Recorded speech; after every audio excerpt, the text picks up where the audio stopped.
Am I the a-hole for wanting to tell my husband's sister where he takes her son whenever he's babysitting for her?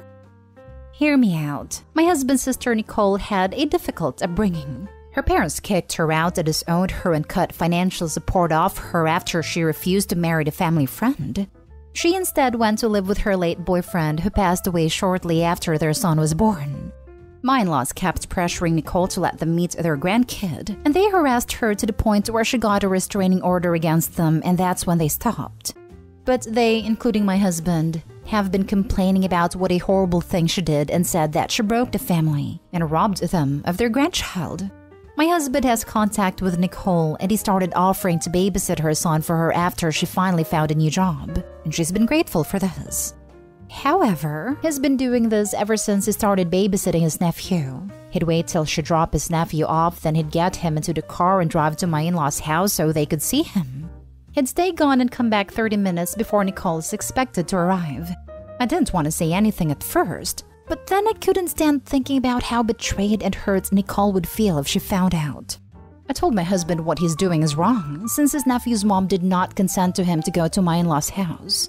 But he told me he's doing this for his nephew's sake and told me to shut the heck up and stay out of his family's affairs. This caused an argument between us. I told him if he doesn't stop, then I'd tell Nicole. And he said I would then explain that he didn't think it was fair for Nicole to punish his parents like that and ban them from seeing their grandchild. I told him this is serious because she has a restraining order against them and our nephew shouldn't be there. I insisted I'd tell her if this doesn't stop, but he said if I do that, I'd cause him to lose his nephew, and called me bitter and cruel for even entertaining the idea. He told me if I do that, then he'll let my in-laws know and they won't be happy with me. He urged me to mind my own business and stop trying to divide a family and condone Nicole's unjustified hatred for his parents. Now for the top comments. Not the a-hole. Your husband is an absolute a-hole who is helping his parents to break the law. If I were you, I'd let Nicole know what is going on immediately and encourage her to call the police next time your husband takes her son to her parents. Let the law deal with them all. This right here, it's not a family matter, it's a legal one. Not sure how old the kid is, but he will say something to his mom one day. I imagine when that happens, the police and the courts will be involved. Your husband is looking at a lot of trouble for doing this. If I were you, I'd seriously reconsider if this is a family you want to be a part of. OP, you're not the a-hole, but the family you married into has a lot of them. You're married to this guy and his family. Tell Nicole and take her hint to get the hell out of this family. Not the a-hole for telling her she deserves to know her son is being entertained by a group of people who despise her. WTF. Opie now knows her husband is perfectly fine with lying to someone's face and pretending to care about them to get what he wants. Is this a person you want to be married to? Why do you imagine you'd be exempt from this if he'd do it to his own sister? He doesn't seem to have a good opinion of women making their own choices. How would he treat you if your ideas differed from his? OP, tell Nicole and think long and hard about your own marriage. Whether or not he'd be mad is just the tip of the iceberg. What the actual hell is wrong with your husband and his family? Not the a-hole, but it took you far too long to realize what's right here. You need to tell Nicole immediately. You also need to take a long, hard look at the type of person your husband really is. This, Opie needs to tell Nicole immediately. And then, Opie needs to dump her sorry husband and his entire family, except Nicole. Next story. Am I the a-hole for not giving my mom access to my money? My uncle and my mom have been arguing over this, and I feel terrible. I don't know what to think. So my mom let me get anything under $25 to Easter given us on Amazon. I got a small mini ATM of sorts. It has a 4-digit passcode and makes noise when someone attempts to open it, and even louder if you fail. Plus, it automatically sucks in your money like an ATM would. I had been looking at this for a while, saving up my allowance and planning to get it. Since it was under the price range, so I asked and she got it for me. It came in yesterday and I put the batteries in, set the code and already put the money I had in it. I get a $10 allowance, and if I do certain tasks, I get an extra $10 to $20, which is only about $10 right now. My mom asked for the passcode, which frankly I thought was a joke, so I told her a fake one. I just thought it was her messing with me and trying to get me to laugh. She came home today and did her inspection of my room. I have been spending the past few days working on the rest of the house, so I haven't gotten a chance to. I didn't think she would try anything, so I continued making myself some sandwiches for late brunch. It was 10 a.m. I couldn't care less. Then I heard the noise it made when you failed the passcode. I tested it night prior just in case, and rushed to my room. What I see is my mom trying to get into it, then turned to me and glared. "You told me the passcode was 1234. Why isn't it working?" I was confused and taken aback. Like, who expects this from their mom? I got upset as well and yelled at her to get the heck out of my room and away from my money. She left in a huff, and when my uncle came home, he got his ear talked, practically yelled, "All for it." He says I shouldn't have lied, but I didn't have to give her the passcode. Now those two are arguing and I feel really bad for causing it. Am I the a-hole? Not the a-hole at all. Your mother is pissed off at you because she couldn't break into what amounts to your piggy bank and steal back your allowance. That's next level a-holery. She wouldn't even be stealing it back. It's my uncle who pays me and started my whole allowance anyways, not her. So not stealing it back, just stealing it. Kid, you gobsmacked me. My jaw just hit my damn desk. There are no words I can actually say that won't get me thrown off the sub except your mother is Queen A-hole of Turd Mountain. May no one ever rise to take her place. It doesn't get lower than stealing money from your child that other people have given them for their own daily spending. Not stay home. The real question is why your mom is trying to steal your money. She has a bad, persistent habit of sticky fingers, and I've normally relented in the past to save my ears from her screeching. Not stay whole, have to say better check your credit score with your social security number. Good job on the save.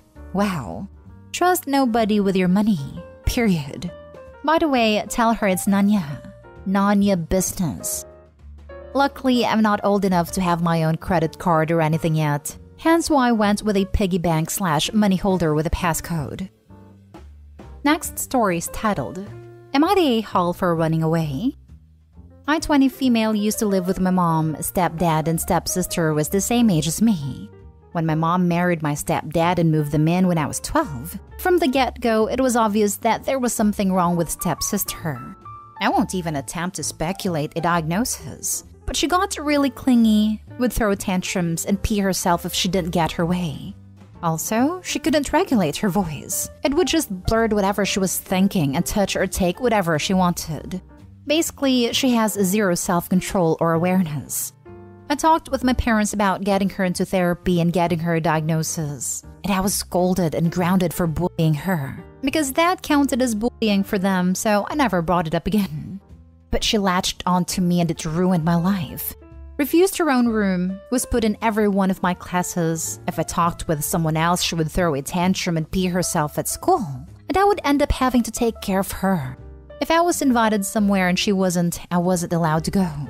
The only thing I had was swim team because the coach took pity on me and allowed her to join, so I could participate. When I was a junior, I turned 18 and got access to some money left to me by my dad and grandparents. That's when I made a plan. I got a P.O. box and didn't tell the parents. They told me that I will be going to the same college as my sister and I didn't argue, and used the P.O. box to apply to other colleges. I got into the farthest one I could get into. Last summer after graduation, I bailed in the middle of the night. I only took sentimental things and left everything including my phone. I left a letter and another with a neighbor so they wouldn't file a missing persons report. It has been almost a year and I just checked up on them, stalked them online for the first time.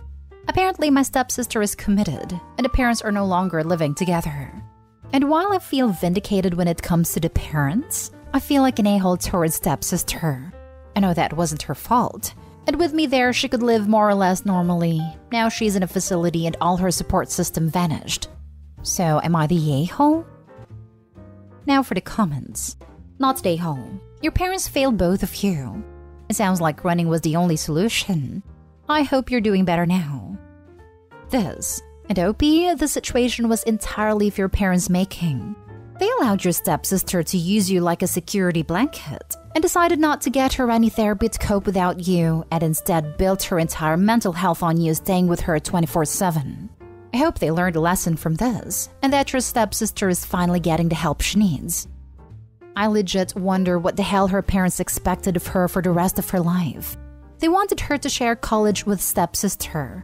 Was Opie also expected to share a boyfriend or spouse with stepsister?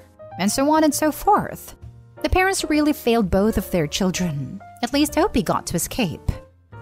I hadn't even thought of that. But if stepsister broke down just from Opie talking to others, what would happen if Opie was in a relationship? Not stay home. First, the idea of running away from home when you're a legal adult is absurd. You didn't run away. You moved out. Now on to the other stuff. It was the responsibility for stepfather to protect his daughter and ensure she was properly taken care of. He failed his duty as a father. It's also the responsibility of your mother to protect you. To that end, she should have recognized that your stepsister had a problem. It was interfering with your own growth and development with her clinginess and keeping you out of school activities because she refused to allow to do anything without her.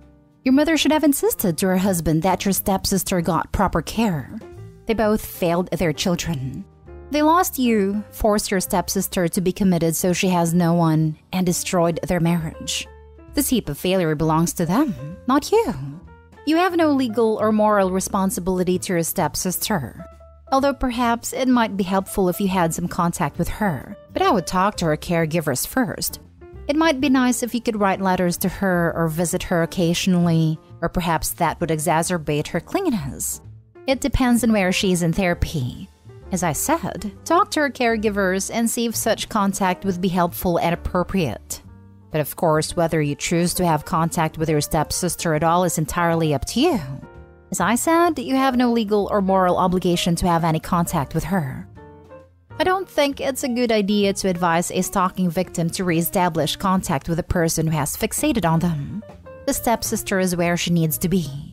Any type of contact, including pity, will cause a resurgence of interest. Source: been there, done that. Let the professionals handle it. Not stay home. And it's suspicious that your stepsister got committed after you moved. You are adult in college, so I wouldn't call it running away. It seems like you were forcibly assigned to be the caretaker of stepsister, and that was basically the only reason why your stepdad and your mother were together. You did nothing wrong. You just protected yourself and your future from being forced to be your stepsister's lifelong caretaker. Good for you, OP. May you recover the life that you were forced to give up. What I got from a neighbor is that she couldn't take it when I walked away that they had to get her committed. Now for the last story. Am I the a-hole for sleeping in a guest room and locking the door after my boyfriend kept tampering with my alarm and causing me to miss work? My boyfriend 30 is a prankster by nature. You'll always find him laughing about anything and pulling pranks on everyone.